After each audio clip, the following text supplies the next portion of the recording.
She really wants that. But these are rescue hens. They are hens that they rescue. Rescue hens. Yes, they rescue them from Businessman. Good. I was there twice in a month. No, I went there the end of September and the end of October. Both. You doing okay? Okay, so I'm going to stay at your house. Yeah. I only did it. Chicken house. Yeah, we went to my brother's. I did not. I think we do. Not missing anybody? We're going to get a chance to look at this before. You'd like to. Well, I'm not that good at it, finding 100-page documents. It hasn't changed since the one that was distributed at your study session. Yeah. You got one. It's the same. It's not Now, granted, it was electronic at your study session. Okay, I'm going to call the meeting to order. Laramie County Community College Board of Trustees. It's 7 o'clock. I didn't start early, so. First item on the agenda is the minutes, and hopefully everybody's had a chance to read the minutes and so on. And I would entertain a motion for approval. Mr. Chair, I'll second.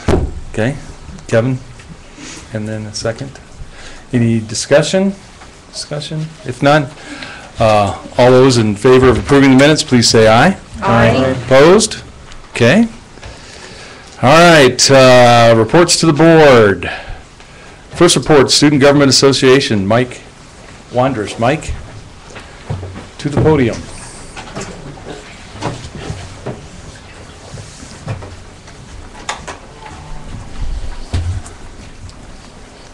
Thank you, Mr. Chairman and the board.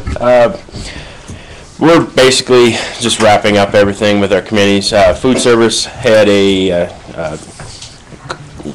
cooperative effort with the Sedesco and did a food survey, just finding out what the students would like to see on campus for food, and hours and all sorts of different items around that survey. And they're getting a list together, so I got something to come back with to them as well as you guys for a report on them. And then the student lounge survey, we had passed on our findings of information of what they'd like to see in the student lounge, because we're looking at remodeling that area and doing some changing in that direction. We have one senator that resigned. It was too much for his plate, so he resigned, so we're going to be interviewing and filling that position hopefully by the end of next week as well. And next Thursday, we're going to have Faculty Staff Appreciation Day. So we're going to do a luncheon from, I think it's 11 to 2 in Student Lounge for faculty and staff. So kind of cheese them up for good grades on our finals. There you go. Other than that, Okay. Everything's been coming along as planned. So good. Thank you. Any questions for Mike in regards to the Student Government Association? Thank you, Mike. Appreciate it. Thank you. Doing a good job.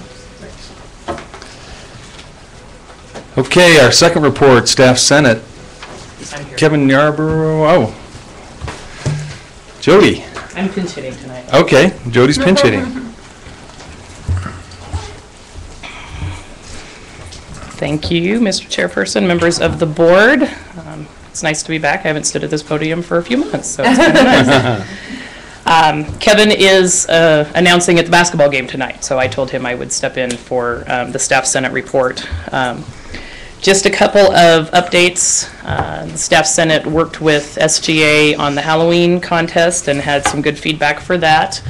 The biggest feedback was that everybody would like to see the costume contest move to the actual day of Halloween.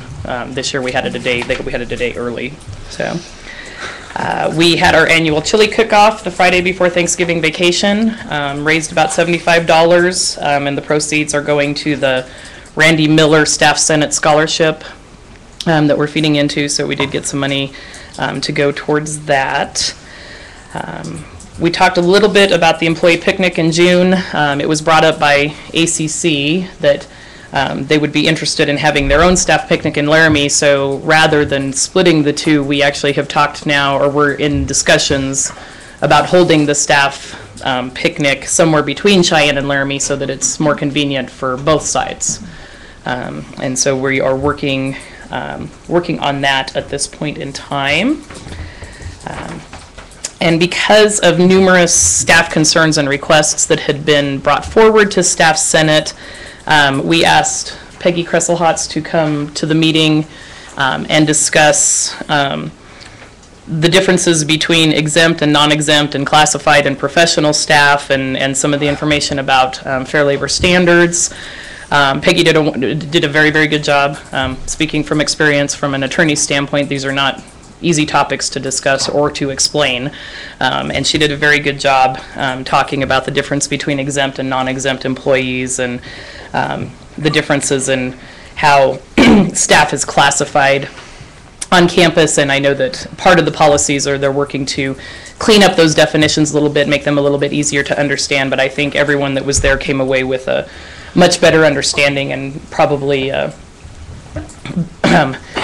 least a little bit of a clearer understanding about why someone whose position may look similar to theirs is different for some reason. And it had been a little bit of a morale issue for a while, just from a perception standpoint, and I think the explanations and the definitions really helped to clear that up. So we, like everybody else, are looking forward to wrapping up the semester. I'm not sure if we're meeting in December before we close out the semester or not, but we are moving forward with a couple of other things. We have some bylaw changes that have to be made in Staff Senate that will reflect the new positions in Staff Senate, and the name and a couple of other things. So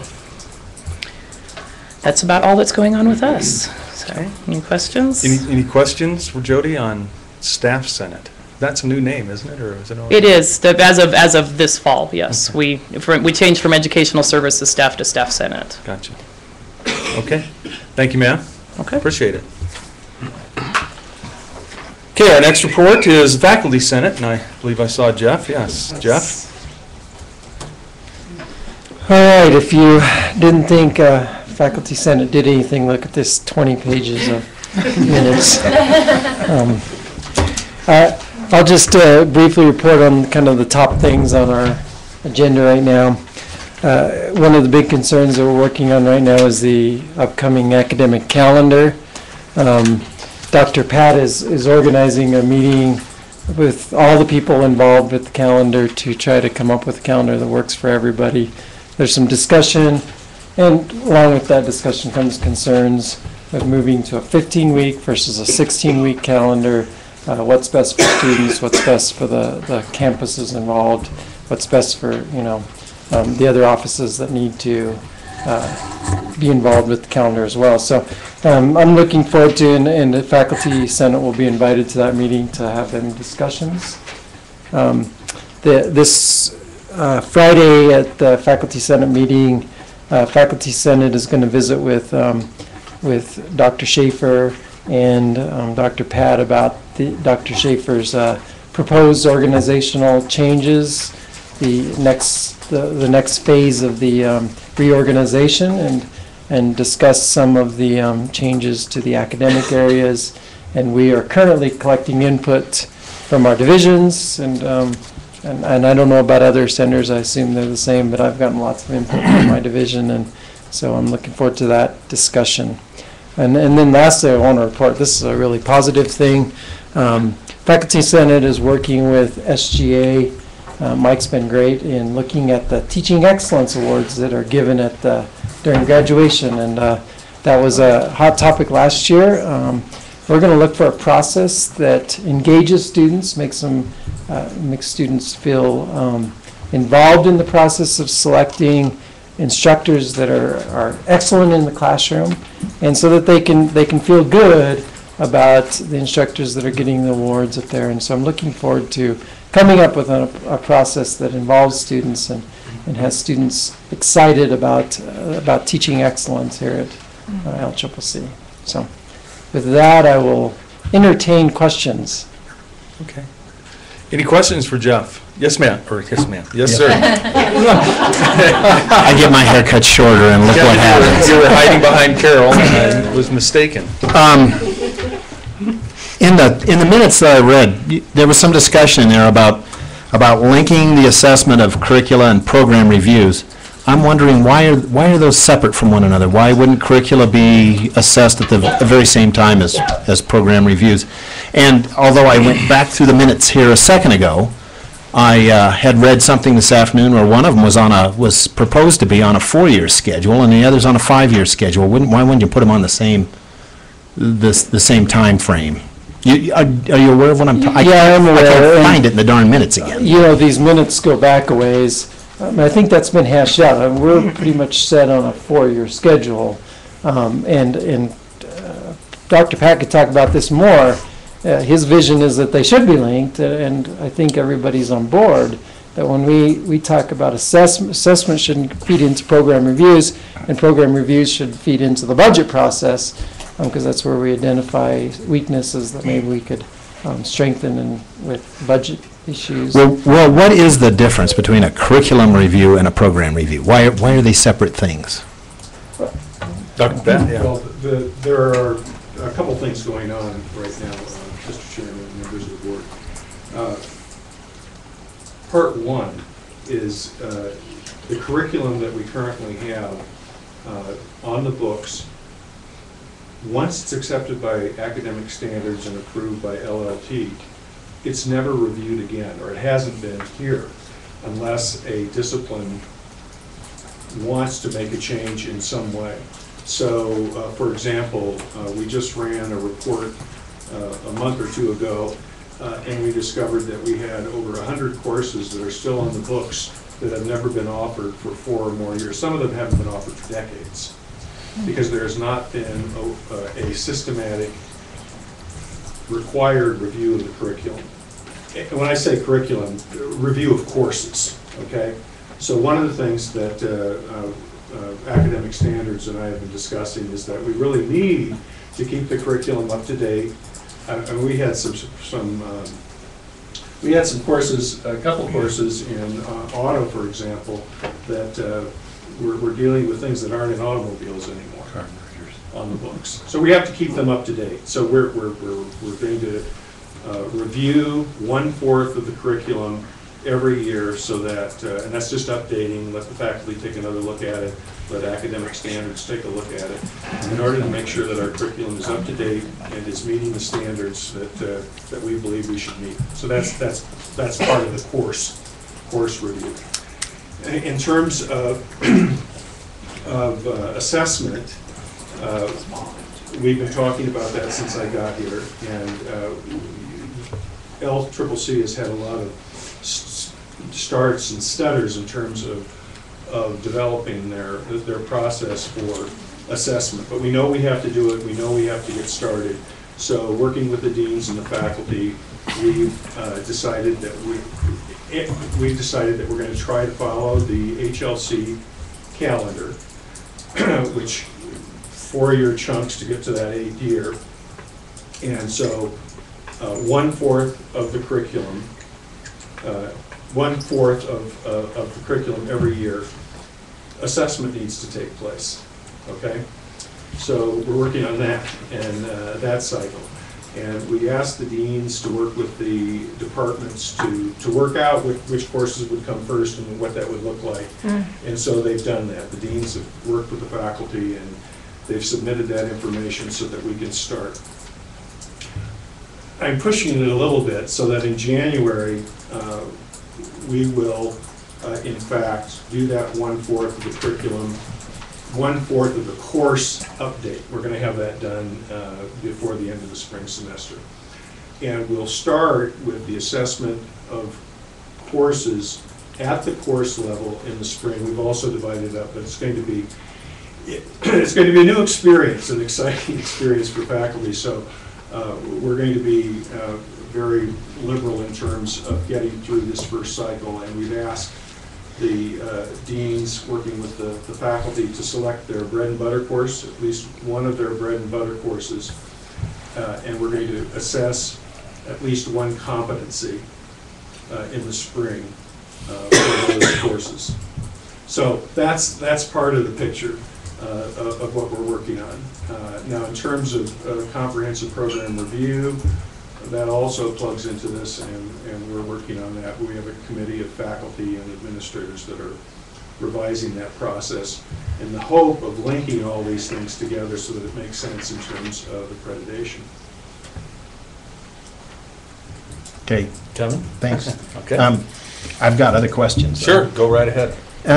You talked about a process where a number of people in Faculty Senate were working with HR to develop priorities in hiring and so forth. Is that going to be finished in time for this year's budget, or is that a long-range plan down in the future? I think Dr. Schaefer would have to help. All Faculty Senate was doing was soliciting faculty members to serve on a committee, and I haven't heard any reports, and I don't know if Dr. Schaefer wants to add something to that. Yeah.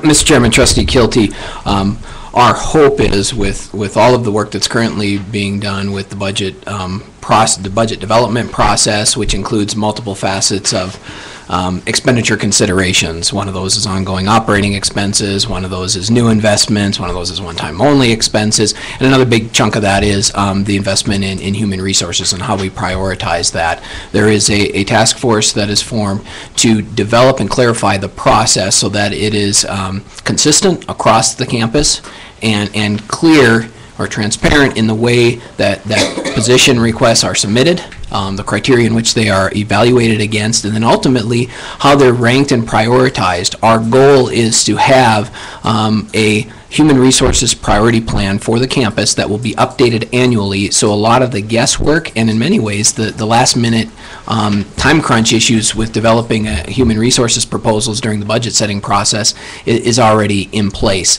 I don't believe that process will be 100% flushed out this year, nor do I believe our new budget process will be perfect by the end of this year, but we're going to pilot all of these and have at least pilot components in place when we get going with this budget process, and I'm impressed with where we're going already on the budget process and the changes there, the mapping that's been done, and actually looking at the comprehensive way we evaluate requests and the way people provide feedback and input into that. So we're making progress. Will it be perfect this year? No, not at all. But we're hoping to have a new system in place to at least pilot this year. So you mentioned a couple of things that I was going to ask as follow-on questions. It sounds like this process is going to be tied to the budget, and this process is going to be tied to program reviews also. Yes? Yeah, Mr. Chairman, Dr. Kilty, indeed, and our hope is down the road, not only these, but they will be tied to strategic plans, institutional plans, whether they be academic, enrollment management, all of those things, and that's probably been one of the greatest challenges, I think, across the institution is we have processes that are happening for various things. They all happen in different timeline cycles in different ways, and in some cases they don't happen very frequently. Trying to find a systematic way to tie them all together is what's been the biggest challenge, but that is certainly the goal that we're after. One more question. Go right ahead. There was some discussion in the minutes about a code of ethics for the faculty, and it so happens that about almost 2 years ago, maybe a year and a half ago, Brenda Little and I had lunch one day, and we talked about a code of ethics. We were talking about not just a code of ethics for the board, but for the college as a whole. And I'm just curious about why that couldn't be expanded to talk about a general code of ethics that would work for the college as a whole.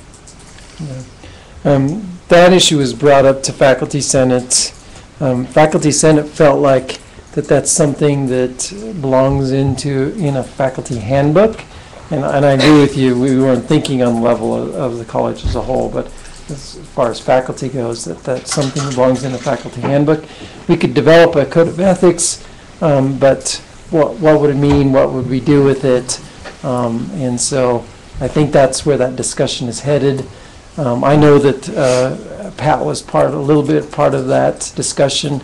I don't think we've made a lot of traction on that because there's a lot of things going on right now, quite frankly, but I think Faculty Senate is somewhat supportive of that. There is actually a code of ethics that exists out there, but it's really vague, and I don't remember what group, some group years ago put this together. And it's where?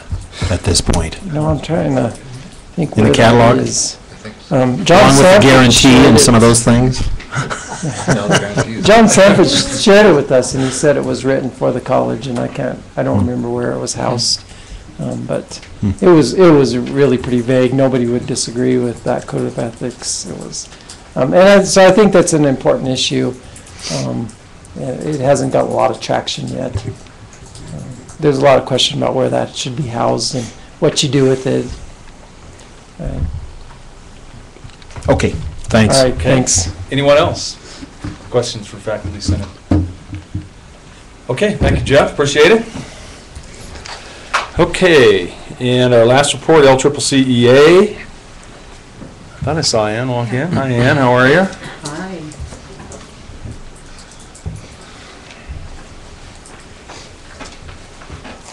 I'm Ann Wolf, the Vice President of the Education Association, and the only thing that I have to report on is that Rachel Martinez from Sage Trio represented the LCCC Education Association at the Wyoming State Education Association Political Action Meeting earlier in the month.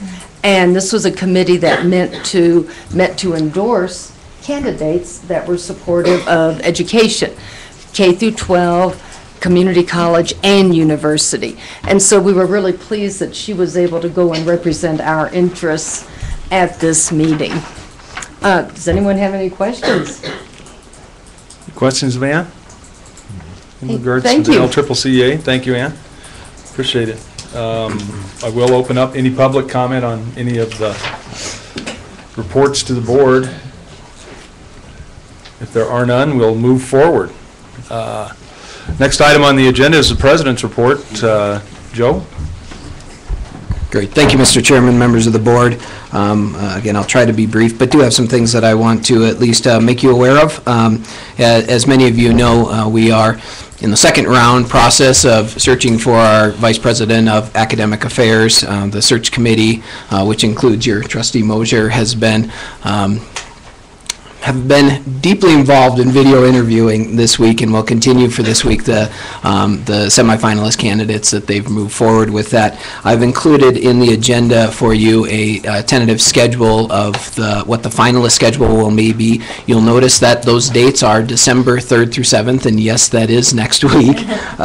So we are anticipating a tight turnaround to bring finalists onto campus. We will keep you posted as to what the exact dates are, but I thought it'd be worthwhile sharing with you what their schedule and itinerary would look like when they come to campus, and certainly make you aware of opportunities to interact with the candidates. But I'm very appreciative of the committee's work on that search, and very optimistic and excited to see the finalists that emerge from that process.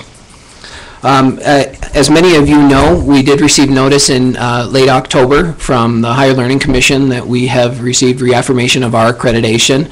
I know I've shared this with many of you, but wanted to take the opportunity here to make a public statement.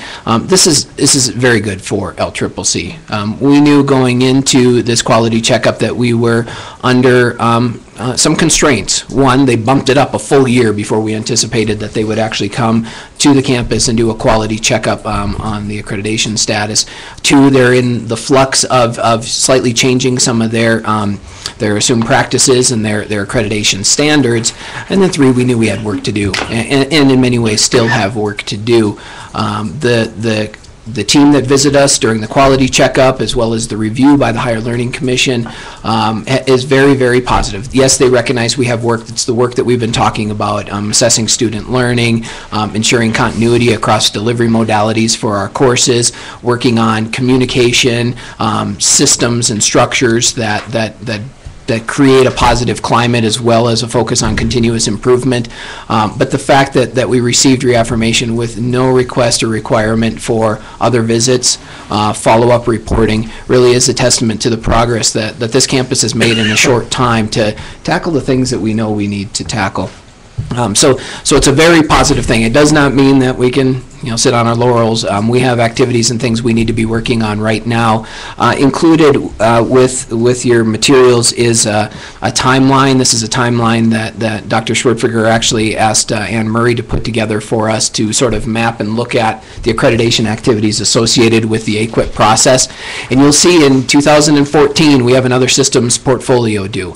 That is probably one of the most critical elements in the AQUIP process, in which we submit a comprehensive portfolio that provides evidence to how we are meeting the standards set forth in the AQUIP project. So there is considerable work to do here in less than 2 years. But that illustrates the timeline that Dr. Pat referred to and the different activities that we'll be involved in over the next years regarding accreditation. Mr. Chairman, could I ask the President a question here? It seemed to me that from our discussion with the people that came from North Central, or actually from HLC at dinner, that one of the things they were somewhat concerned about was advising on campus. And I see there's AQUIP action projects year after year going out. Do any of those involve advising? Do we have anything currently ongoing that's a project involving advising? Mr. Chairman, Dr. Kilty, formally established within the AQUIP Action Project directory? No. And you will see if you go back in time, there was one, and there's one that we actually marked as completed. So a long time ago, that one? Well, like 2008, maybe? I don't know the specific date. There were recommendations that were brought forth from that project that I believe were actually fair recommendations. They were not institutionalized for whatever reason with that. That said, advising is on tap and currently a hot topic in work that we are doing. Vice President Hayes has already convened a large launching meeting, if you will, to get that conversation starting. There's been numerous conversations at Faculty Senate, and we're moving in that direction to establish a new model for advising, a holistic model for advising. Could that become an action project? Yeah, in fact, I believe that many of the things that we are and will be working on in the future will become action projects. We are only required to report 3 of them at any one time, and because we are asking Dr. Sanford to step in and serve as our accreditation liaison until we have positions filled, we're only posting 3 action projects. Anything else? No. Okay. Then, Mr. Chairman, just a couple more quick updates. The student survey regarding the potential for student housing in the Hines building is currently out and currently going. You may have seen them set up around campus. We've had some great help from the folks in Campus Living and Learning, student government, trying to garner and solicit feedback from students for this survey. The design of the survey, we opted for the let's cast the widest net and get the most feedback. It was not designed around a specific research design that would seek out a specific sample that was representative of our population. We opted for the more voices, the better, and that's the approach we've taken. To date, I think we have around 200 responses, but that push really started after this week, after the Thanksgiving break. So I will keep you appraised of that survey process, and certainly when we get the results, we'll bring a report to the board.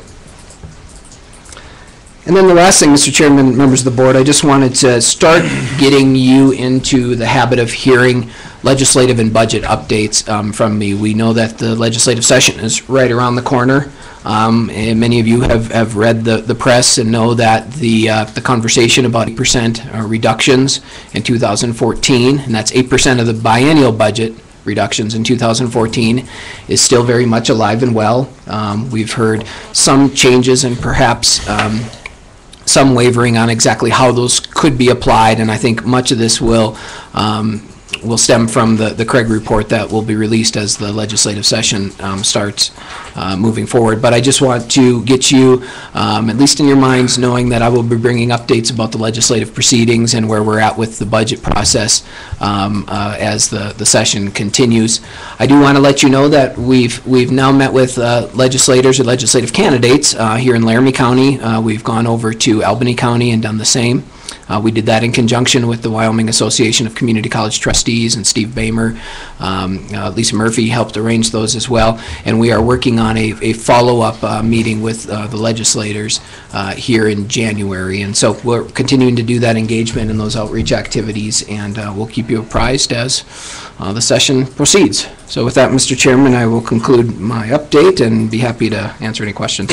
Okay, any questions on any of the topics for the president? Yes, Ed? Mr. Chairman, there's was a question today that came up in a session I was in, and I was wondering if, excuse me, if this could be something we should talk about very briefly here, but consider doing. And we had the survey, which was done, I believe, in February or January last year, the morale survey. And the intent, I think, was to do that again, and I think we ought to, if we're going to do that, there should be discussion of that now, because otherwise we'll be in January and we won't be ready to do that if in fact we intend to. Mr. Chairman, Trustee Mosier, if you will recall, in the key performance indicators and efficiency indicators that we are working on and proposed and discussed with you, one of the efficiency indicators pertain to campus climate. And the statistics or the data, the information that will feed that will indeed continue to come in part from the survey that was developed in-house and administered in-house. The other piece, and I'm going to draw a slight blank here, comes from a nationally vetted instrument, and I want to say Noah Levitz, but I don't know if that's the specific instrument. So we will do that one year, the other one the other year, and we'll get a comprehensive picture based off of two instruments of the campus climate. But the campus climate is one of our efficiency indicators, and we have every indication of continuing to conduct those types of activities. Thank you. Okay. Could I ask one clarification there? We didn't, the one survey that you're talking about, the one that was developed in-house, was February 2010. So that was, yes? Almost 3 years ago. It was almost 3 years ago. And it's not been repeated since, and that's one that we had been talking about. That's the one that was developed in-house. Yeah. There is another one, as you say, nationally vetted. But I think both surveys are, I think it's important to do both surveys. First of all, the nationally vetted one, frankly, I think is watered down a bit. And to determine campus morale, you have to have some assumptions and sort of read between the lines on that survey. The one that was done in February 2010 was direct to the point of irritating a lot of people. But I tell you what, you didn't have to guess about what anybody was thinking with that survey. And I think this campus would do a much better job on that survey than it did at that time. So I would urge you to do that one again. I think that would be very illuminating. Okay. Mr. Yes, Chairman, a question for Dr. Kilty and then a question for Dr. Schaefer. When you say that same survey, do you mean the exact same one, Kevin?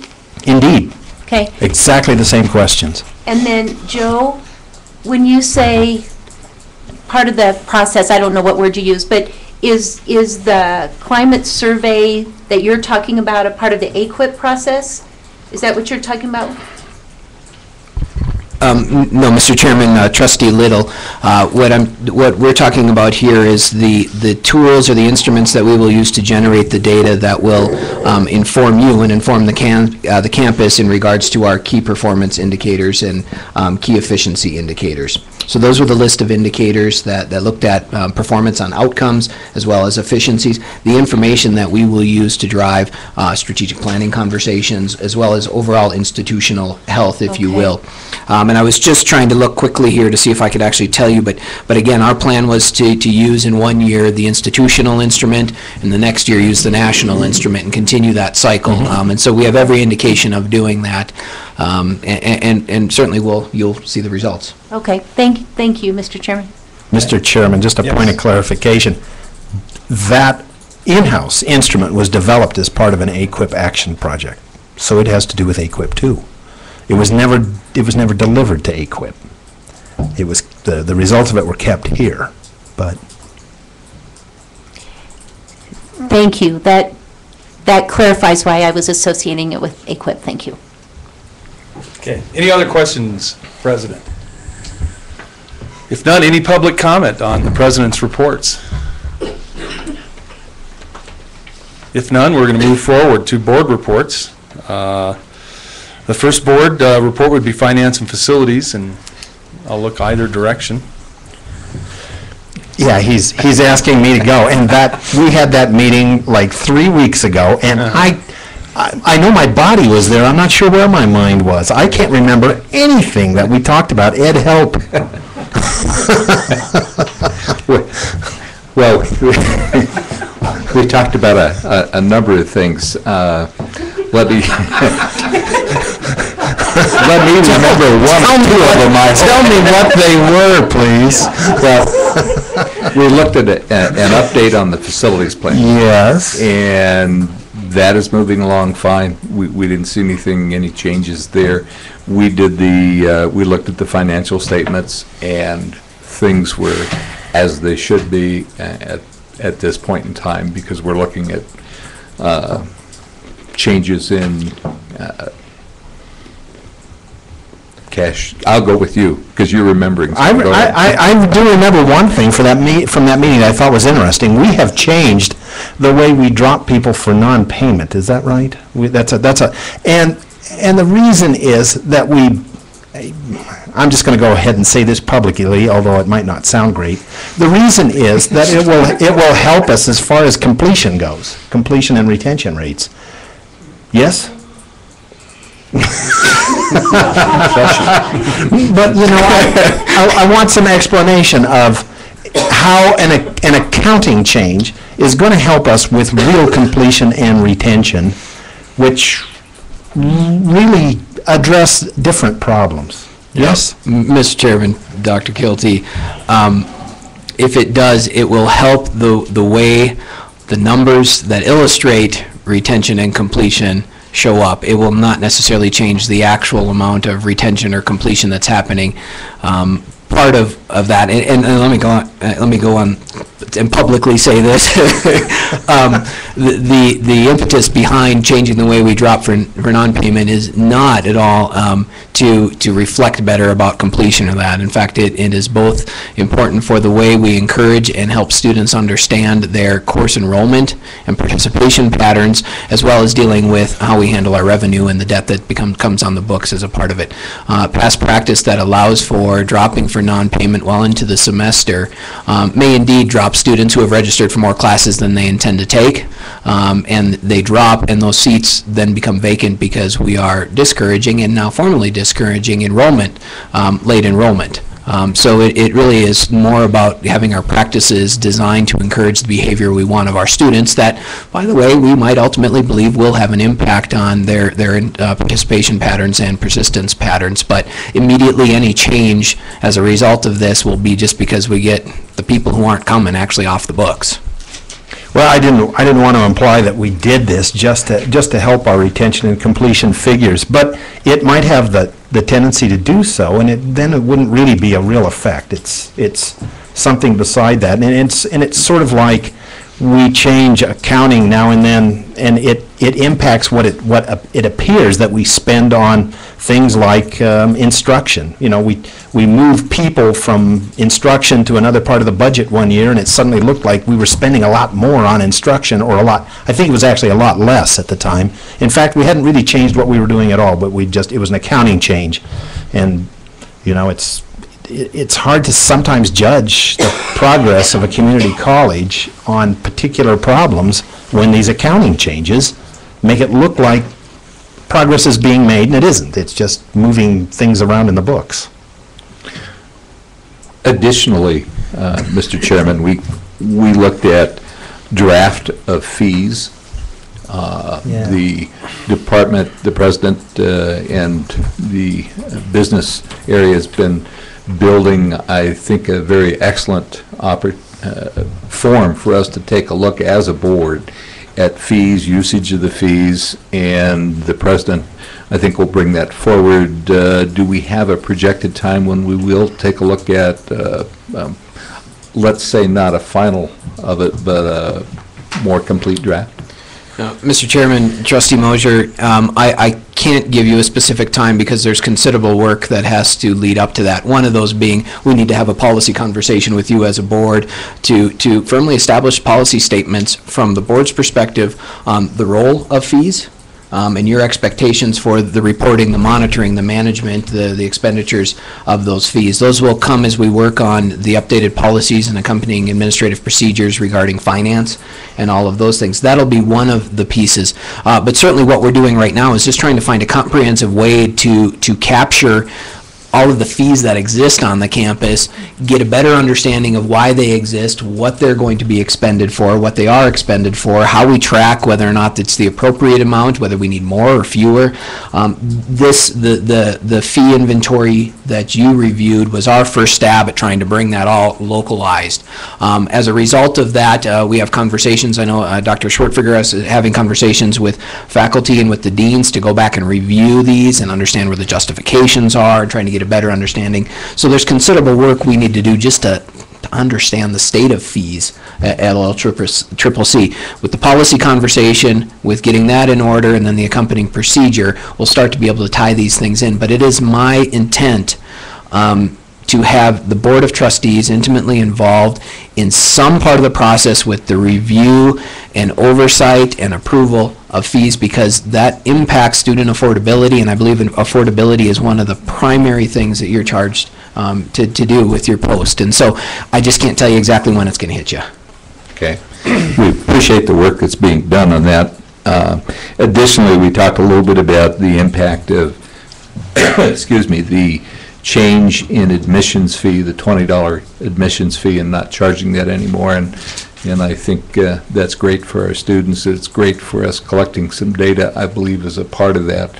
And the amount of money that impacts is pretty small, too. If I remember, that was only about $20,000 or something like that.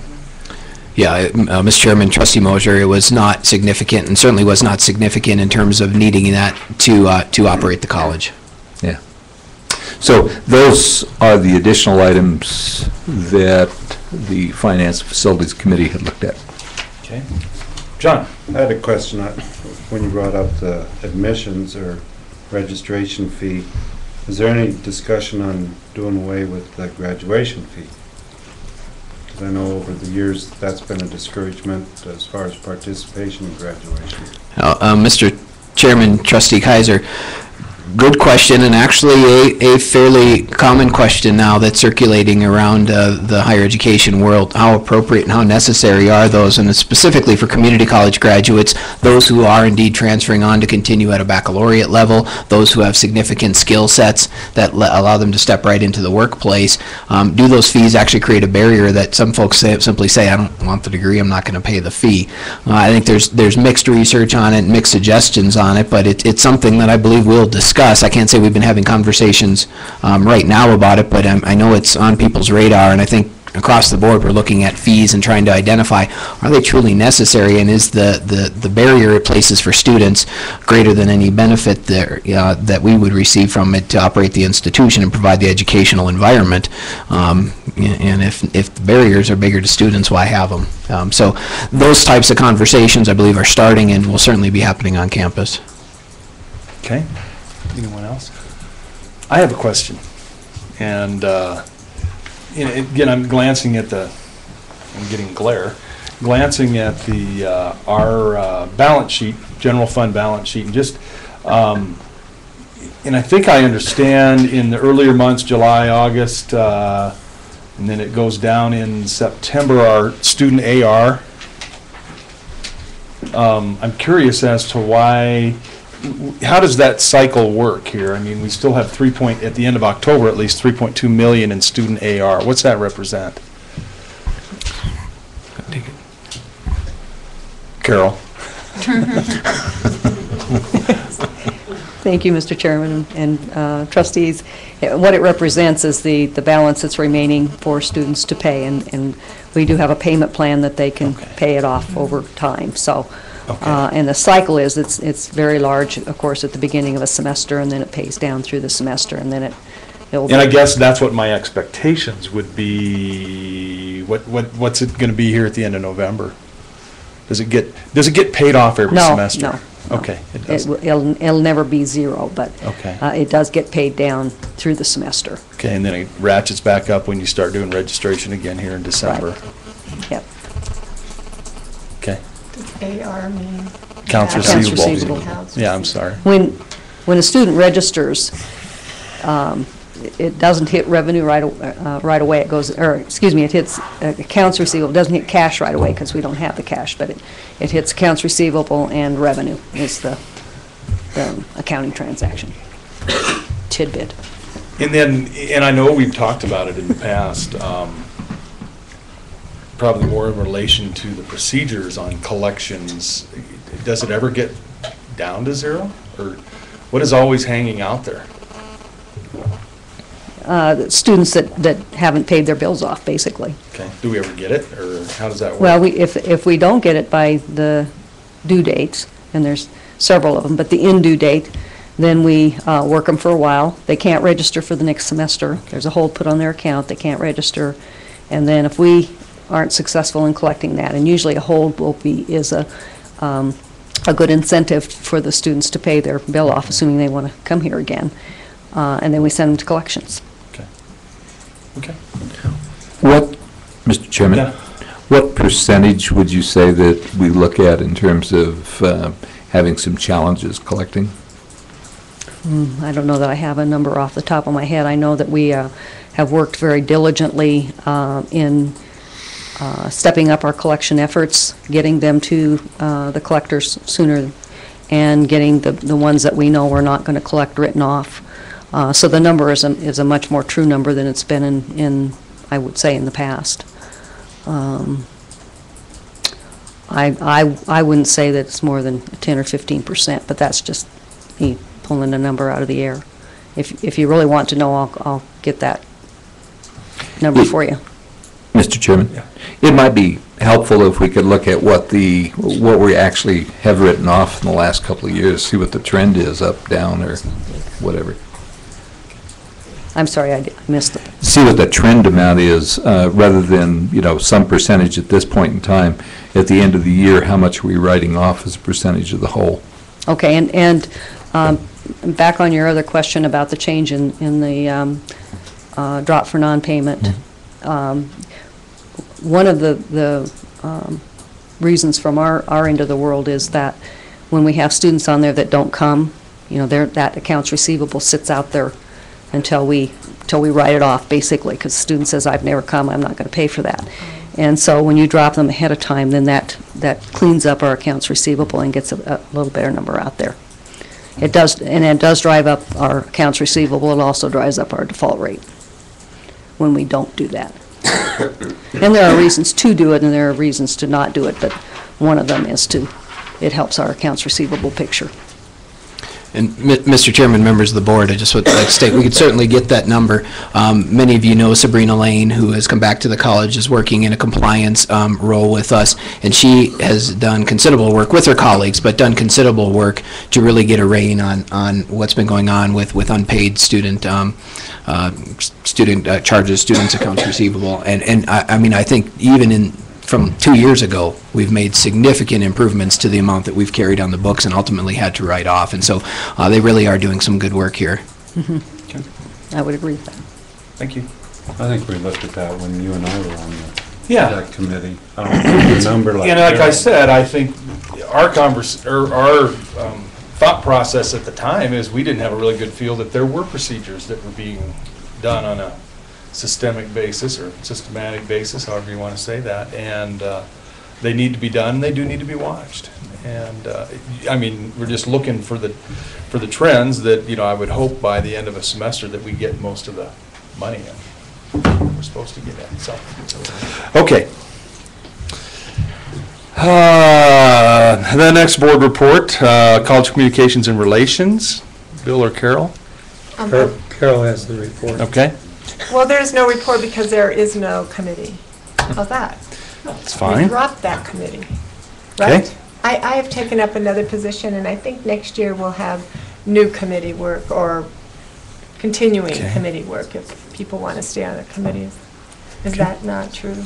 I think that's true. I don't know why you're asking me, but Well, I'm asking you because you're the chair. I understand that, but I still don't know why you're asking me, Carol. So, Okay, may I ask Brenda? okay. If Brenda, it's may I not really ask part of Brenda? the, if there is no report, we'll just move on. Okay. Okay. We had just come up with something at that one. Okay. Governance report. Same thing. Mr. Chairman, we have not met, and Joe and I were just talking, and I don't think we took any formal action No. to end those committees, but I think at this point, it's probably, I don't know if we need to do so right now.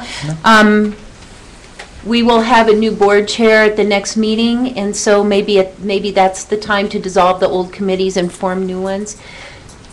I think that's what our, Yeah, Well, then we wrote our bylaws. yeah, I think that's what our bylaws When their work says, when the is new done. chairman comes Right. in. So you they don't will- have to do anything. They will deal with it. Yeah. okay, okay. Okay? But yeah, John and I have nothing to report. Okay. Okay, any public comment on any of the board reports? If none, we'll move forward.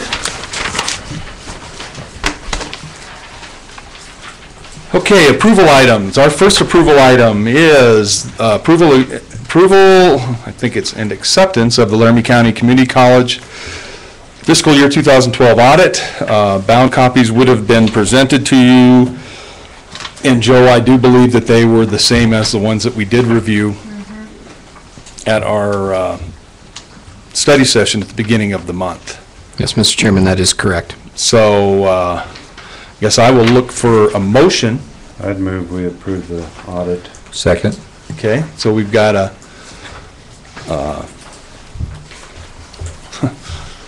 motion on the floor.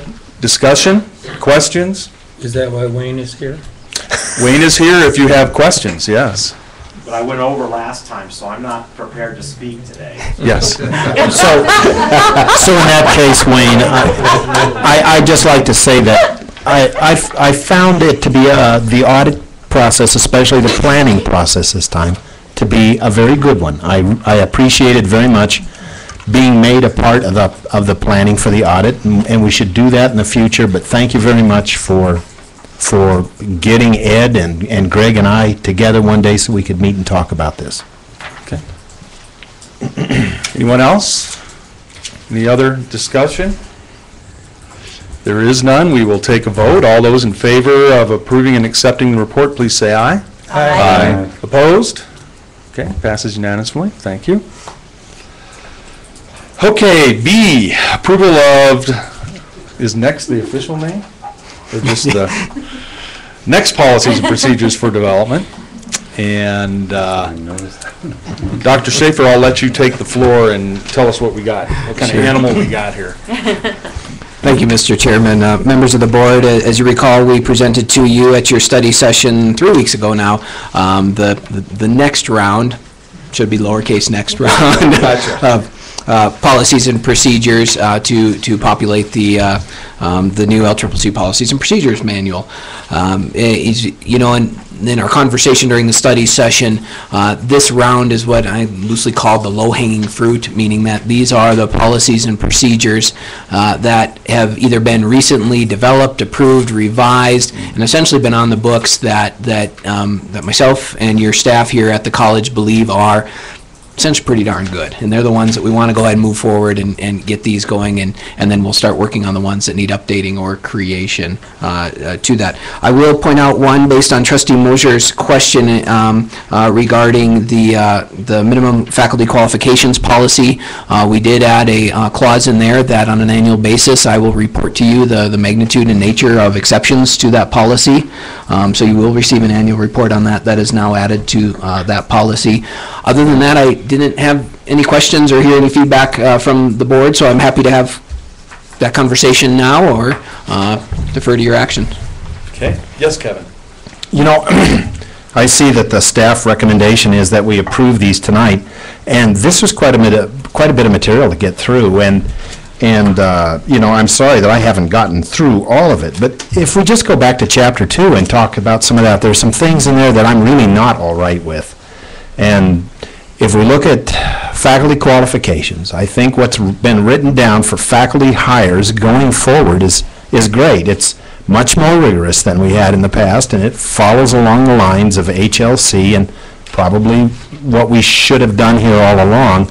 But I noticed that it says in there that basically anyone who's currently employed by the college is exempt from any of these rules. And I just don't understand why that's okay. I don't understand why we can't ask, if someone is really short on these qualifications, why we can't ask for some professional development and have the college pay for it, or something like that. But I'm just not okay with this blanket statement that everybody is exempt. I know for sure that there were people extremely short on qualifications teaching classes at one time, and I don't know that that's been rectified. And but I just know that they wouldn't come anywhere near qualifying under these new rules, and to just give them a blanket exemption. Just to draw a comparison here, if you look at engineering societies and a number of others, there were blanket exemptions. We called it grandfathering people in and so forth, people who practiced for a long time. Almost all of the professional societies have gotten away from that. They've dumped those grandfathering clauses in for purpose of improving quality. And I just don't think that I'm not okay with it. If we're going to take the vote tonight, I'll just say no at that point. And so I'm just wondering maybe if we could get a little more time to look through these further and talk about some of this a little bit. I feel like I'm pushed into making a decision right now, and my decision will be no if I'm forced to that point. And I guess I'm just going to bring up, I guess, a strategy to move forward. And I guess the way I look at it, and I guess I need some clarification of what, Joe, what your idea is on this. And we talked about it a little bit when we did the board policies too. I don't think that there is any time that we can just put a halt to something that's going on and say, hey, we want to see a change. So there is an argument to be made to say, hey, let's get something on the books. We know it may not be perfect. And then I guess I look to Joe. In this case, you do have a specific issue of how you want to get that dealt with. How do you see that being dealt with into the future, Joe? No, Mr. Chairman and members of the board, good questions, and really one of the reasons why we brought these to you at your study session was hoping to generate some dialogue between now and then to get an idea. If you need more time to review and to consider these and certainly discuss and debate them, I'm here to serve your purpose in that regard and happy to do that. So certainly what we want is to make sure that you have good policies and policies that you ultimately comply with. With the specific indication that you brought up, Dr. Kilty, what I can tell you after a comprehensive audit, if you will, review, that in fact I got the draft report of today, when you look at our full-time faculty, 117 I believe, we have 10 that do not comply with this. And I would be willing to bet that of those 10, that, I shouldn't say, but I would guess half simply need exceptions that would be documented and put on file for very legitimate reasons. But to the letter of this policy, there are 10. For all other faculty, so if the concern comes up, then well, what about adjuncts? Because of the very nature of the employment relationship with adjuncts, their employment starts with us and it concludes with us, that exemption clause simply cannot apply to them. Because at some point, regardless of what they were employed at this time, they conclude their employment, they're no longer employed. At their next time of reemployment, these standards apply, and we are applying those and we are doing those. So certainly I understand your concern and understand what that states, but in many ways it would be a very small portion of the faculty that it is actually impacting. The other thing that you need to know, and I know you do, so I will remind you, because of the way that the Board of Trustees rules are written, as well as some of the human resource policies that have existed, these individuals have property rights. And so if they do not comply with this policy, we will encourage them to come into compliance through professional development activities, which we are actively doing to get them there. But I would almost ask the question, what is the recourse? They have property rights to these positions, and so I don't know what the recourse is here. So for what it's worth, we're setting the stage, we're moving forward. It's a small portion with those. I'm willing to bet that we will clear half of those just through the conversation of exemptions. And then the rest of those we'll continue to work on, but do that in a very positive way. And the biggest thing is that our hiring practices as they move forward as a result of this and all the conversation around that, I want to say they'll be impeccable, but they will be very, very close to being impeccable. And so I think this will be a diminishing issue and concern, and ultimately that language may become moot. Okay. Could I just make just to ask a little further clarification? Yeah, can I finish? Sure. Kind of, I want to get an answer to my question Okay. still. Let's make the assumption that, because I'm one to say, hey, let's put a stake in the ground, let's move forward. We know nothing's ever going to be perfect. But we also know that we have the ability to make changes. And I do appreciate Joe, and one of the reasons we do that is because you do a very good job communicating as to what's going on. So I would hope, and at least that's my position, is if these are fairly solid, and I'm going to claim if 80% or, I won't even use a percent here. 90%, if they're 90% good, I'm going to say, get them on the books, and if there are specific things to be dealt with, deal with them as quick as you can. And I guess, what do you think about doing that? Is that just a board member saying, look, I think this needs to be cleaned up, and it becomes top of the list on the next meeting or study session, and it gets dealt with? We kind of looked at that same thought process with our master plan. So we don't feel like we're operating in a manner that may create bad habits or processes and procedures if we don't do something about it right away. Yeah. And Mr. Chairman, that is my recommendation. Best case scenario, we have taken what is strong and what exists at the campus that we're currently functioning under and formalizing them to accommodate your new governance model. Worst case scenario, we are moving good policies and procedures forward that are setting the stage for how we should proceed into the future that we can build on and improve. And certainly that's what we're after here. Okay. So I think I can say, Kevin, in a specific case like this, bring it up to the board chair, make sure that board chair gets it on the next agenda, and deal with it. So and again, I'm not going to make a motion, but I think we ought to put a stake in the ground, move forward, fix things as we go along.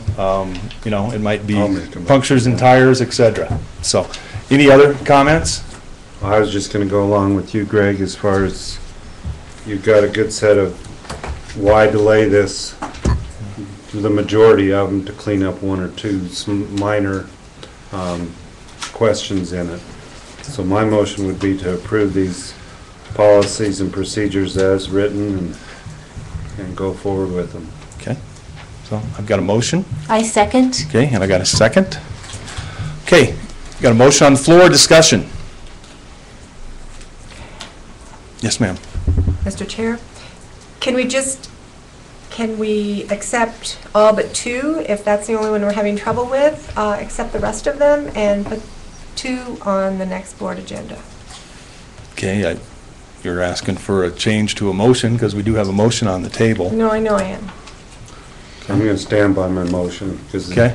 what has been presented is just changing a couple of sentences or two in that entire paragraph, so why delay the rest of that? Okay. Mr. Chairman? Yes. I think in view of the way President Schaefer answered my concerns, it probably does not make sense to delay those particular concerns to another time, because we aren't going to resolve it right now. Let's put it that way. So maybe we'll revisit this at another time.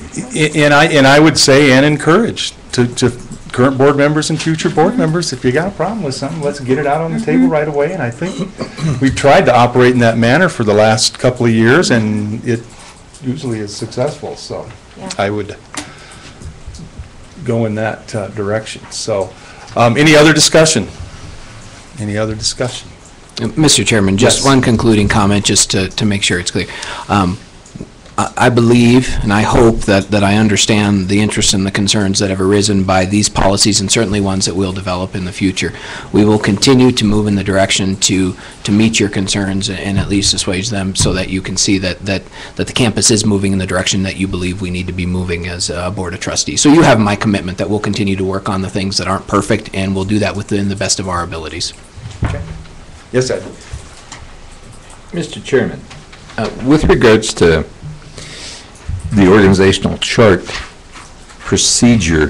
When I look at this, and I know we're set with a chart that says as of November 5th, 2012, does it better serve us not to have the chart in there? And again, this may be something we want to correct down the road. And I simply say that because we've got a chart in there, and if it changes, then we need to, in effect, I believe we'd need to have a motion come forward to change this again. Is that correct? Mr. Chairman, Trustee Mosier, that piece in the chart is actually just appended as an attachment, the procedure element with that. I don't know if I'm articulating that quite well. As the organizational chart, your policy says I need to post that, and I will do that at least on an annual basis. As the organizational chart changes, we'll just cycle that, that attachment out. The procedure itself doesn't change. The attachment for illustrative purposes will. Thank you. Yep. Okay. Any other discussion? Last call for discussion.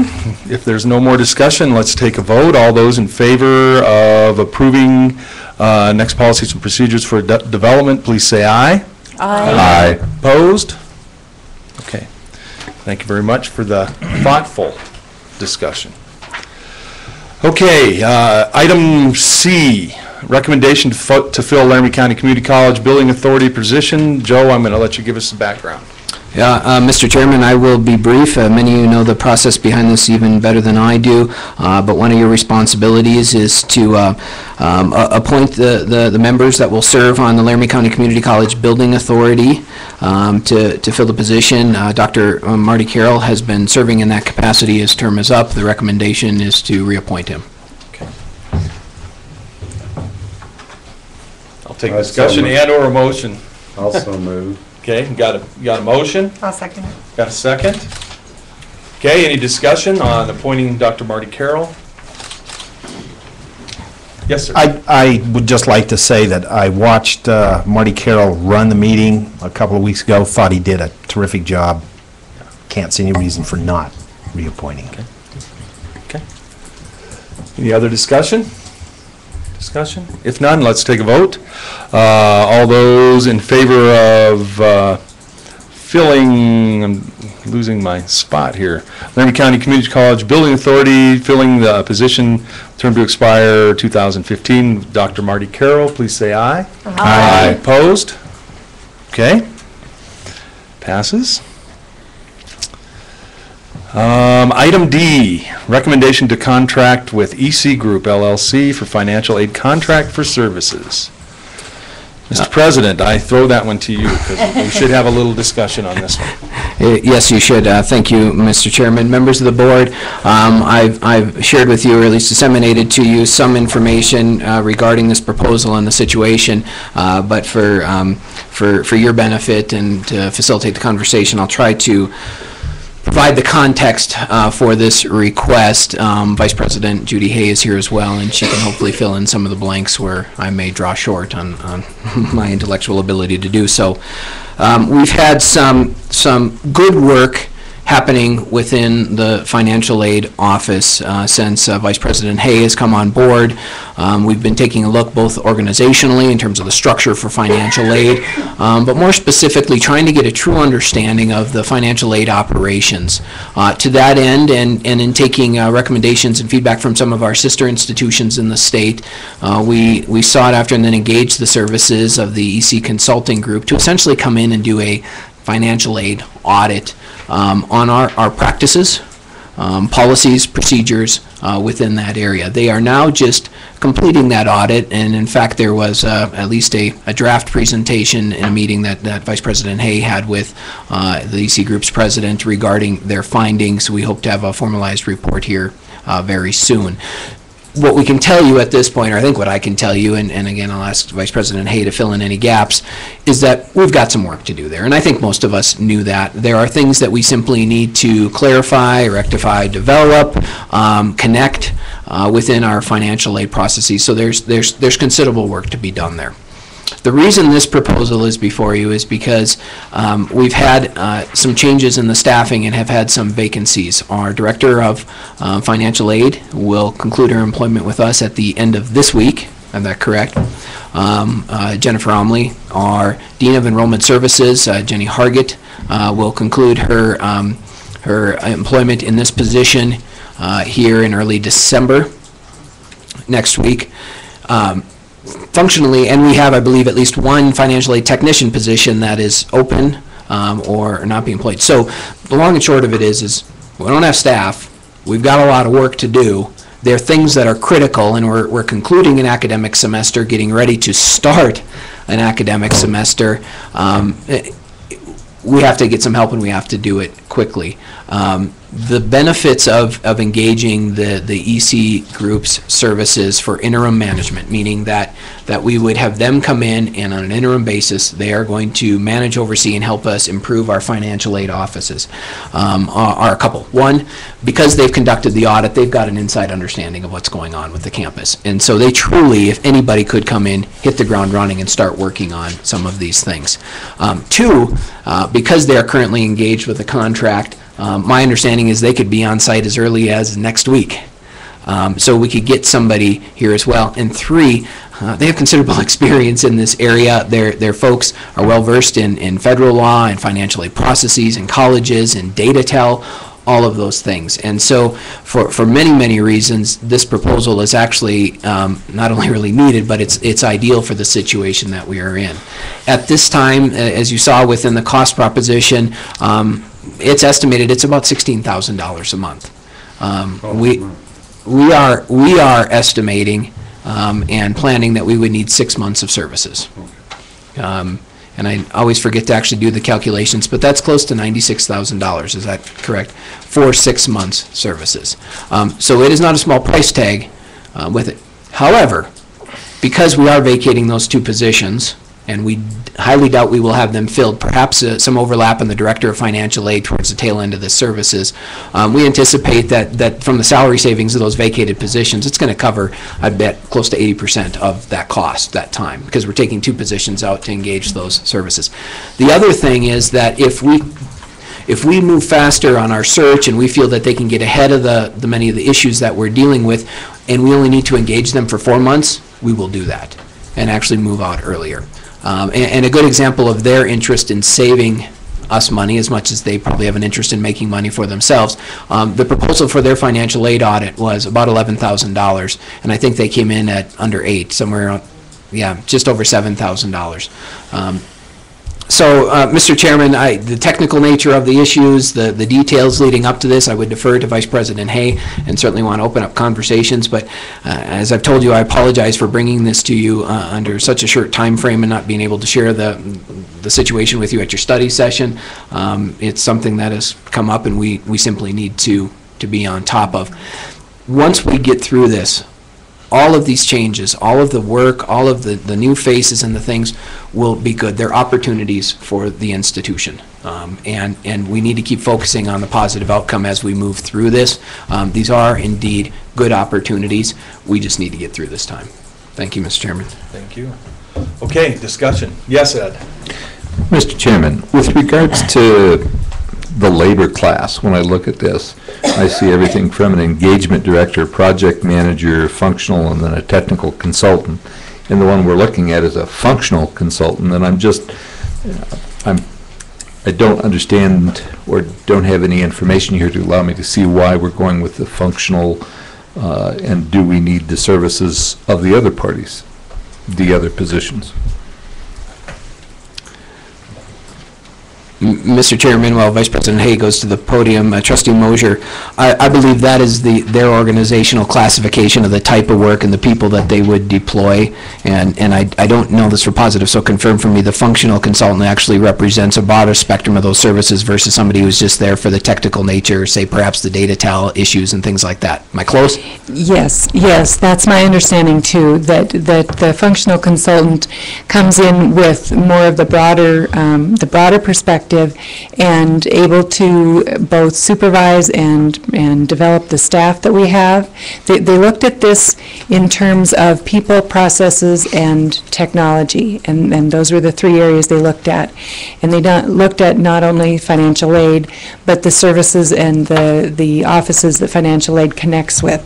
So when we get this functional consultant who is able to be an interim financial aid director, that level of expertise is one that we probably won't get when we go to search for a new financial aid director. We won't get this highly qualified type of a person because just not probably going to come to a community college, frankly. And so these folks will be able to come in and do a lot of the things that we need desperately, and they can do it much, much quicker.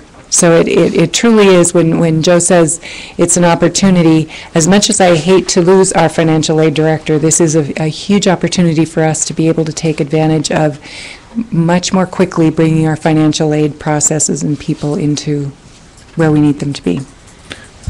A little follow-up on that is there just the one person who's going to come in and do the work that we had 2 or 3 people doing? And in that perspective, do we have someone who's going to change some things in terms of programming? Does this have implications in terms of IT? Yes, part of the kind of the squeeze that we're in right now is we have the preliminary report from the consulting they did, and then while they were here, our financial aid director was offered a job back close to her home and a job that she wanted. And so she announced that she would be leaving the week that the consultants were here. They have a lot of work to do to get the actual report to us. So we don't have the full picture yet of what we need done. They gave me a very preliminary, broad spectrum kind of an idea today, and so this would come in to replace really the director position. We still have our assistant director, and we have 4 technicians. One of our technicians is out on maternity leave. That was the one you forgot. And one we have not filled, and that one I kept open to allow us to retool if we need to have a different kind of a position if that's what the consultants kind of indicate we need. So we have basically the director and that one technician position that we have to really work with as a result of this too. So the consultant will really only replace one person in terms of their workload, and then lead the rest of the staff in doing what they need to do. Will this get us up to speed on the IT part of it? The consultant will have much more of the expertise with DataTel than we've had in our financial aid office for some time now. Okay. Anyone else? I guess by number one, the last thing that I heard is you were asking them to put a finer point to it. And what they came back with, their finer point is 16,000 times 6 months, which, by the way, is exactly 96,000, not about. But at any rate,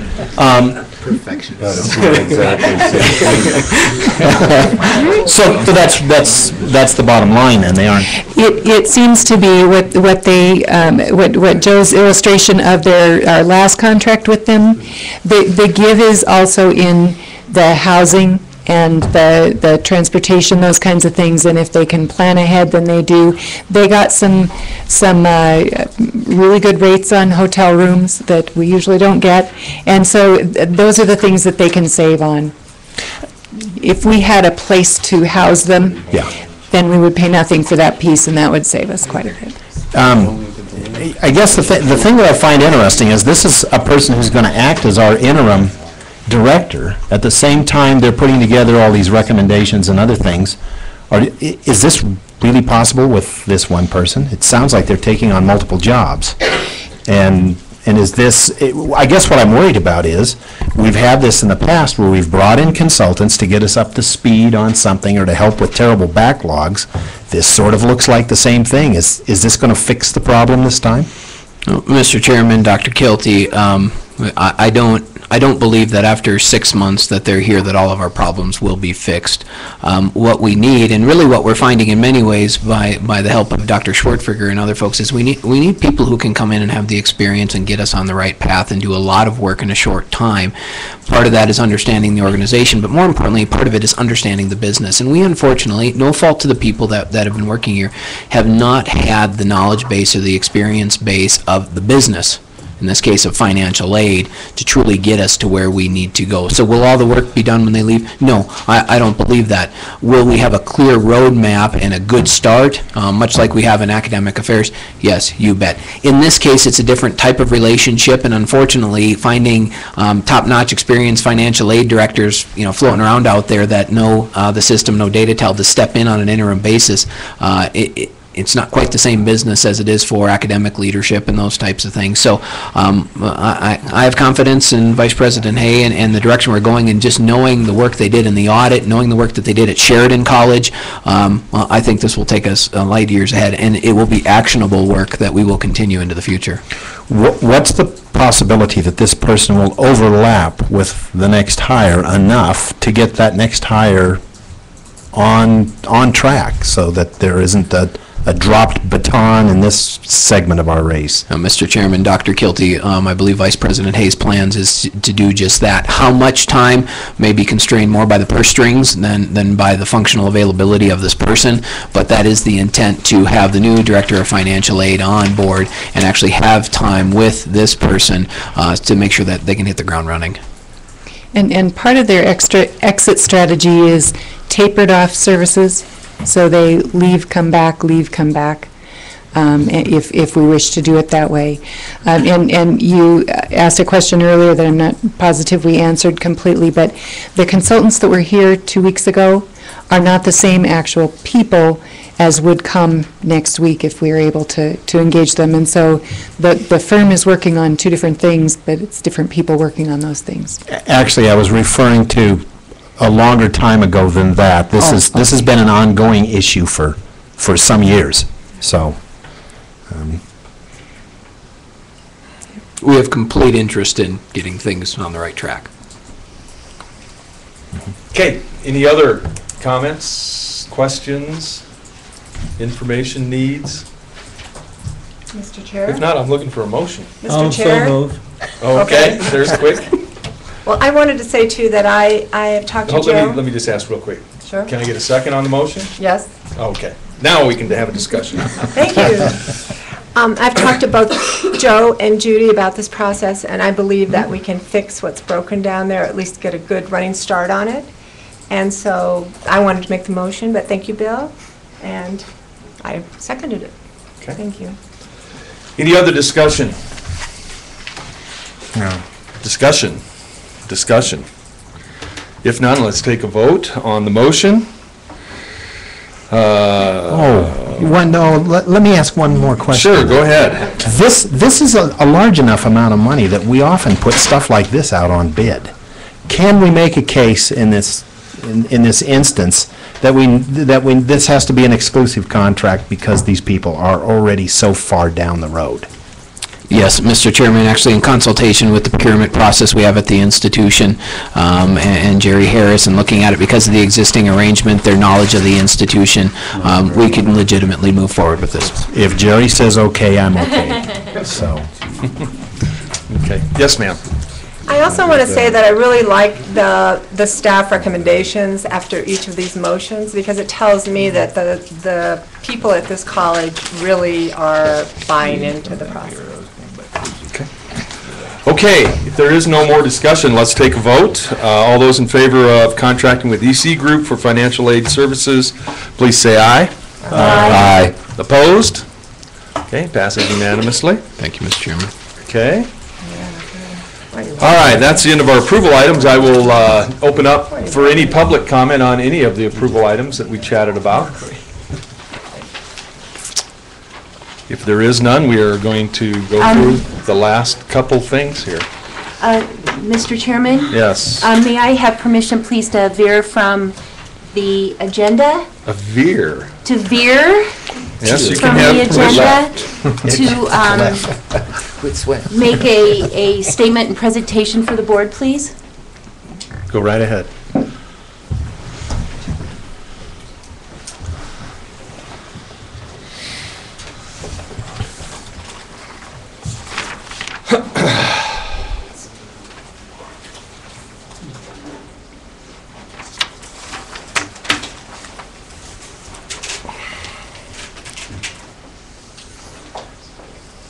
Christmas presents. Yeah, It's that time of year. something like that. That's what we decided to do. It should be on the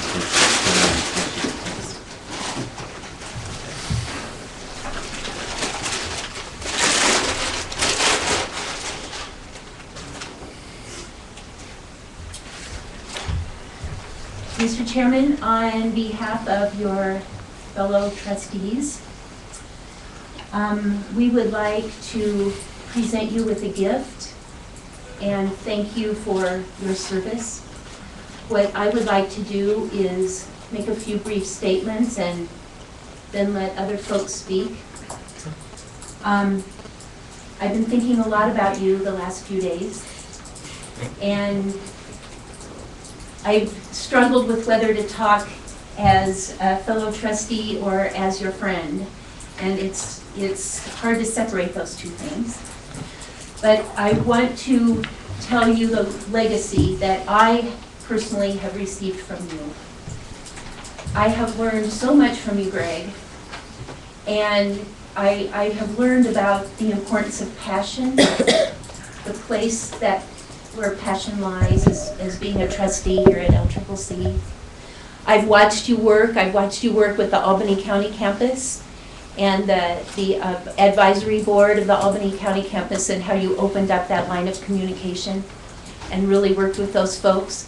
I've seen you put your sharpened pencil to a piece of paper about how much buildings are going to cost and the square feet and how they're going to be best used and the vision for the buildings at this college. And it's been a pleasure and joyful to watch you work.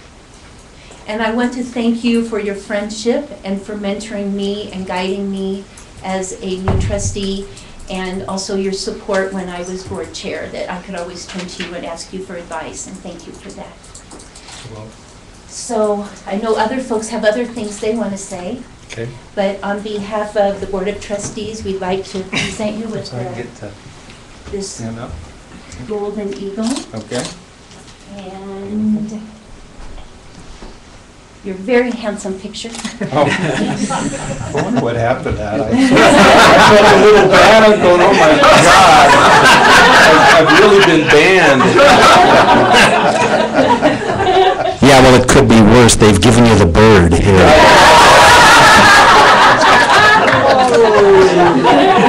Thank you very much. Is there something you would like to say? Would I like to say? Yeah, as a matter of fact. I did write a few notes. Not long. And I do want to keep it more current. I guess the first thing I want to say, it's been an honor to serve.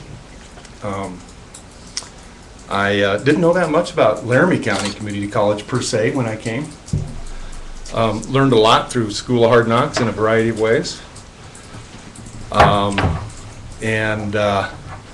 guess as I look back on it, I'm proud to hopefully have left a positive impact on LCCC and the community. So that's how I feel.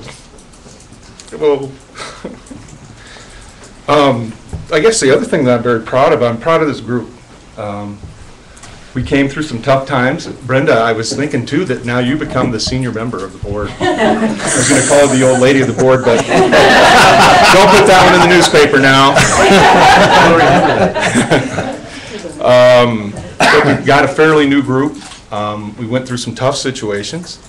I guess sometimes I'd like to laugh as we were driving home at 12:30, 1 o'clock at night on some of those meetings, where my wife said, geez, what happened getting home at 8:30, 9 o'clock? And then we had a period there where that didn't happen. So again, I'm very, very proud of this group in a variety of ways. And again, as you know, every activity comes to an end. There's new things coming, but there is satisfaction that I really have on, and I've been in other organizations, feeling that hopefully you left the organization and this college a better place. So I feel that. So again, I do appreciate your efforts, your willingness to change, and your courage to try new things.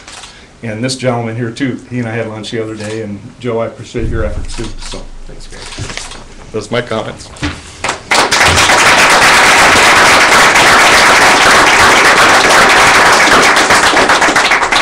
If it's all right with my fellow board members, I'd like to do another presentation and then open up the mic for folks who want to say anything. Is that okay? And I've been asked to go up here so people can hear me.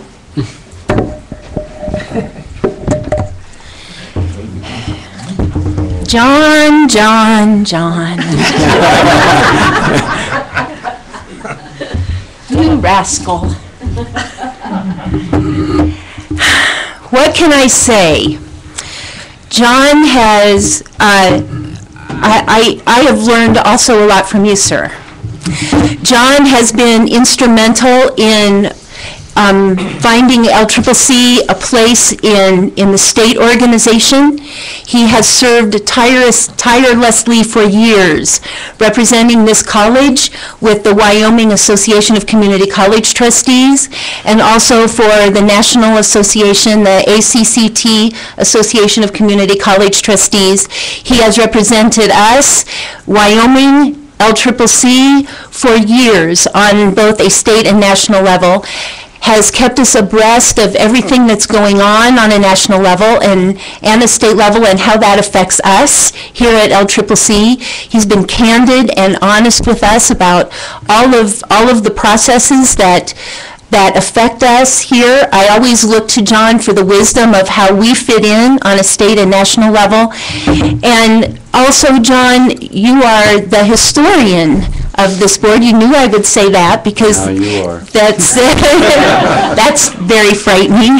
But you are the historian on this board, and we're always right there to say, hey, we tried that, it didn't work. If we're going to do it again, let's try it a different way. And we're always very instrumental in making those decisions and leading this board.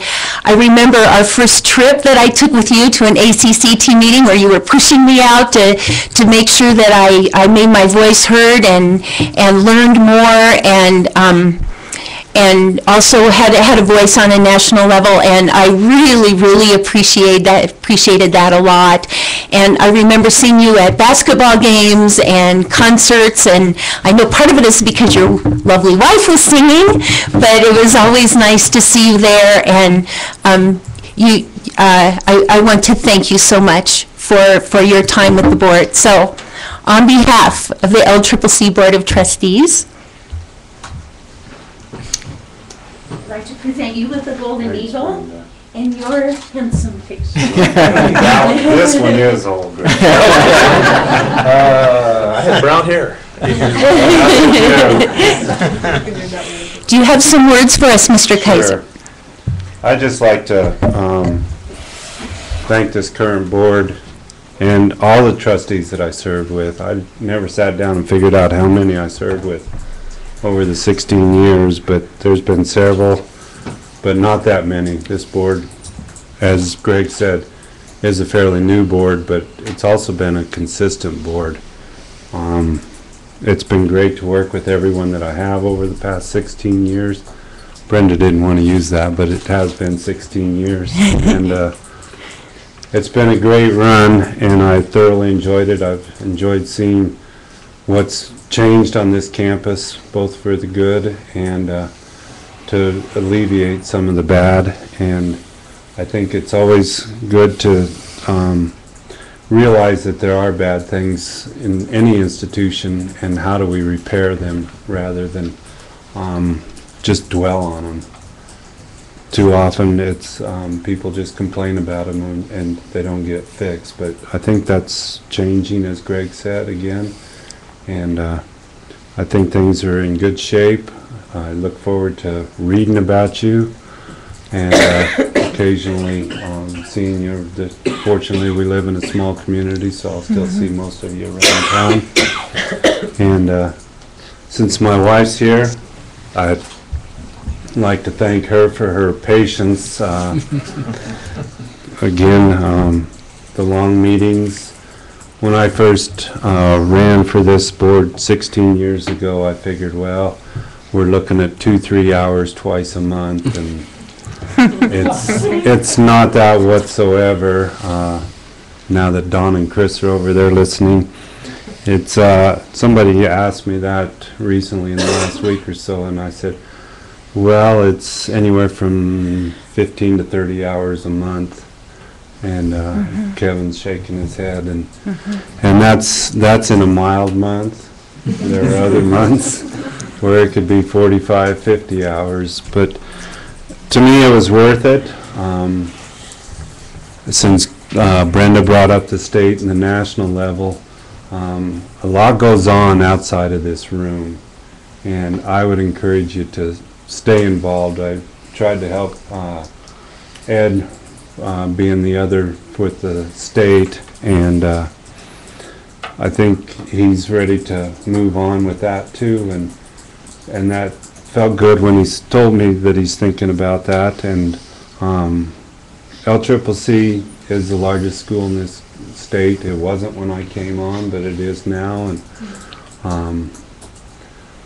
we need to maintain our voice on the state level, and just briefly on the national, I don't know if anybody wants to do what I did. It was a lot of work, but I would encourage you to continue to be involved at the national level with their meetings, because as Bill can attest from what we learned in Boston, and as we presented a couple, or I guess it was just last month, wasn't it, Bill? That things can be learned from other institutions and their trustees, and thank you very much. Thank you.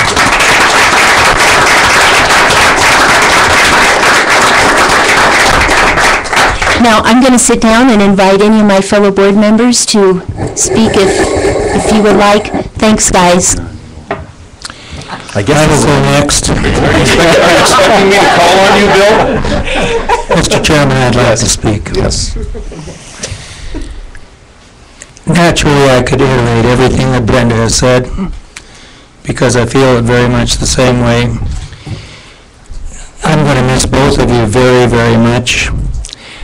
I want to say this especially to you, Greg. It was 2 years ago, people would say, are you going to run again? Are you going to run again? Because things weren't pleasant out here. And after we got some things straightened around, I didn't even hesitate to say, of course I am. And of course, part of that is because we have a marvelous new president.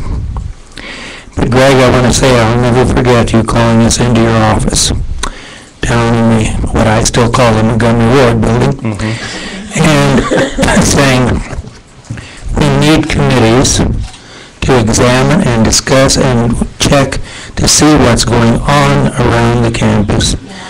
And Brenda and Carol were there, and I guess we should have told the newspapers instead of 4 of us. But nonetheless, when we did meet at Starbucks after that, I sat at a different table. So it was 3 and 1, so it wasn't quite the same. But we did accomplish some things that were needed. And I could say more about it, but as Henry VIII said to his many wives, I won't keep you long. Thank you, Bill. Okay, this is not going to be a roast, is it? No, not in your case. Okay.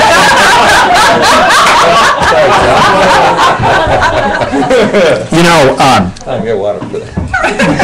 Brenda mentioned that John's sort of the historian of the sport, and from my perspective here, only having been on it 2 years, you look more like the archaeologist. You've been here a lot longer than a historian, but I have to say that I appreciate the perspective you always brought to the board, because you could remember times when the board had gone through something somewhat similar, and you remembered that well, and it was always, I think, good advice that you gave, and I appreciated it very much. I think you'll be missed on the board. And as far as Greg goes, I made some comments a couple of weeks ago that I stand by. Greg, you always seem to just hit absolutely the right balance of things. I was always very impressed by the fact that you were just dead on the important points that needed to be brought up. And you know what? You're just sort of the tough guy with a big heart, and I'm going to miss you a lot. Yeah. Thank you. Wow. Okay, anybody else? I'll say something after you. Oh, okay. Oh, I'm going to let you. As long as it's not too bad. I'll start with John. First he was, kind of my coming on board as having been a faculty here in the past and seeing him serve on the board. I wasn't sure what our relationship would be like because we'd had some times up and down in the past, and John and I were off on a trip. One of the first things, which sounded a lot like with Brenda, wound up going to LCCC legislative meeting in D.C., which I was, very hesitant about going, but John was very helpful in getting both myself and Carol was there into the right meetings for newbies, and it really did help. I'm not sure I was really excited about meeting that lady that you introduced us to, but that was helpful even, learning. She's Honcho in ACCT, and she's kind of, she's an interesting person. I didn't get her to move on while I could move the president at the time, but I couldn't move the vice president, sorry. But, it was all a learning experience, and it was a wonderful experience there to learn about how things were operating in other colleges across the country. So, yes, ACCT is something I think we must continue with, and I think we're being careful about what we go to, when we go, and in gleaning the best we can from that.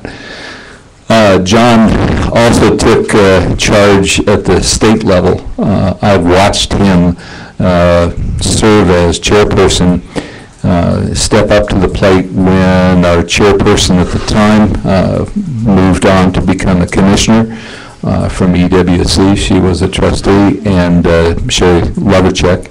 And John stepped in and filled that void, and we've got some interesting trustees in the state. I know when I say a few things about Greg, I would remind him of a couple of folks on the other side of the state that provide for an interesting discussion on the state level. And working with John, he filled in a lot of gaps in terms of trying to understand who we're working with statewide, and not just from a trustee perspective, but from a legislative perspective. That's one thing that I hope John will keep doing for LCCC, and that is helping us in terms of our legislative folks, because he does have a way of helping those folks better understand the community college system and the needs of our students. So thank you, John, for your mentoring. I really do appreciate that. As far as Greg goes, I don't want to drag this up, but again, if I go back to when I was a faculty member, something that Greg offered that was really special at the time was an open door. A person that we as faculty could communicate with. And we'd had a little bit of a struggle communicating with trustees at the time. So that really made a difference for me that excuse me, that we could actually speak with those folks, ask some questions, and I know my fellow faculty were happy that we could do that. Greg wasn't the only one we could talk to, but since we're roasting, no picking on him at the moment, it was really wonderful. It opened the door, and I think at the time it kind of gave me a little insight that maybe I could pursue when I retired. I might pursue running for the board. So thanks for that, Greg. And I can't help but say what Kevin has said about your balance for board meetings, your leadership. When I came on, Brenda was chair and moving with Brenda, and then to you, we've had two great chairs that really have been helpful for us newbies on the board, and I've learned a lot from all of you, and especially in terms of, I want to thank you, Greg, for grabbing a hold of the building, and I know John also was a part of that committee at the time in terms of moving ahead with building forward, because we kind of had a lapse for a period of time, and now we're getting somewhere with that, and I really want you to come, Greg, and smack us around a little bit if we don't keep moving forward, because you really started us in that direction, and John, you also, and I hope we can continue to pull forward. Thank you. Thanks, Ed. Thank you. Mr. Chair. There's not much left to say, actually. But what I want to say is that when I came to this board and there was an empty position, John and Greg both were on the board, and they were part of the team that appointed me on October 13th, 2009. I'll never forget that day, because I didn't really think I had a chance. But so thank you both, gentlemen, handsome gentlemen, for giving me a chance. And thank you, John, for mentoring me as well. And this is how John mentored me. He was the chair at the time. He said, here is a book, and you have to read it over the weekend. So I did. Personal touch. Yes, policies and procedures. So, but thank you also for Washington. And not only did he show us around and run my feet off, but he found us a great place to eat breakfast. Thanks, John. And Greg. Yes. Thanks. You're welcome. You do have a big heart. And I know you're a tough guy a lot of the time, and that's how you get things done. But I appreciate your kindness as well. Thank you. Thank you. Mr. Chairman? Oh, no. No, go ahead, Joe. It was awfully nice of all of you to give me the last word. I won't say a whole lot, you know, and unfortunately, I think that I'm still the newest member to this family, not having been here for quite a year. And maybe if you remember that first conversation that I think we had as a group at Port Richards about a year ago now, and you know, I told you at that time that in many ways you'd be taking a risk on me because I'd never had the opportunity to work with the local board. I worked with state boards and all that other good stuff. Never had the opportunity to work with a local board. And in my almost a year now, I have found that experience to be incredibly enriching. It's been wonderfully educational. It's been frustrating. It's been really an exciting opportunity for me. Did I say it had been frustrating sometimes? Yes. I feel that I've gotten to know all of you in a way that is much more personal, much more connected than I can say that of any other employer that I've ever had. And I really truly feel like that you are part of my family. In many ways, you are team members, and it's been a wonderful, wonderful experience for me to get to know each and every one of you. You are all unique and wonderful individuals in your own regards. You bring interesting things to the table, and so I'm very, very fond of this board. Part of that fondness is the fact that you hired me, and I hope that your trustees-elects will continue to exercise your good judgment and keep me on board for a while to do that. But I've had a great opportunity. Greg, you've been a wonderful team member. You've helped bring me along. You've showed me a lot in terms of LCCC, board governance, and how a CEO should interact with a board chair. And I appreciate that, and I appreciate what you've provided for me and what you provided for this college. John, I don't even know where to start. You've been my consummate historian. as well as somebody who has helped guide me, has helped shepherd me around the state, introduce me where I need to be introduced, always have provided me with that backstory that fills in the gaps, that makes me sound a whole lot smarter than I am, I think, in some settings. But you two gentlemen have given so much to this college, to this state, to more students than you could probably recognize that have gone through these doors, and you should all be commended. So I will conclude by asking everybody in the audience to stand up with me and recognize both of you one last time for your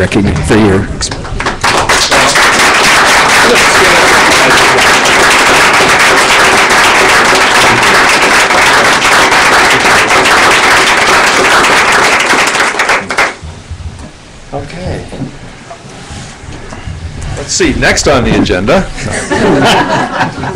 I will finish up this agenda. We just got a couple things, some additional items. You can look at those. They're on the website. Next meetings, you've got a meeting next week, right? Yeah. Elect new officers, all that kind of good stuff, get going. And then I think that also on Saturday, and I don't know what time it is, can somebody enlighten me? 6 o'clock, and location Civic Center is the gala. So my wife says, you should go, Greg, and I said, I'll go. Yeah. Good. As should your wife and your children. Isn't it at 5:30? Are you going to have champagne there or something like that? Joe? I thought it was Okay, 5:30. then I'm coming. No. I'm kidding you. Okay. 5:30 to 6:45. Okay. It is 5:30? To 6:45. And you can look on the, you can look on the sheet at the other meetings and so on. We got an invitation. Any public comment that isn't on the agenda? They said that public on anything not on the agenda. There is none. I'm going to do this for the last time. We're adjourned. Thank you, everybody. And thank you. You're welcome. Thank you very much. We should have had an executive session.